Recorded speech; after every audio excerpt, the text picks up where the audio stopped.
I'm going to show you a really quick way to add a self-updating date stamp into your Word document, which will display the current day, month, year, or even time.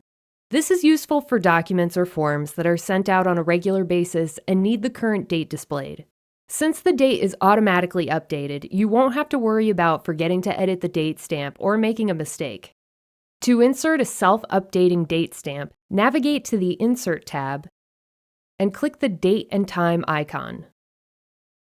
Select a date format, and be sure to check the Update Automatically box. Now your document will always display the current date.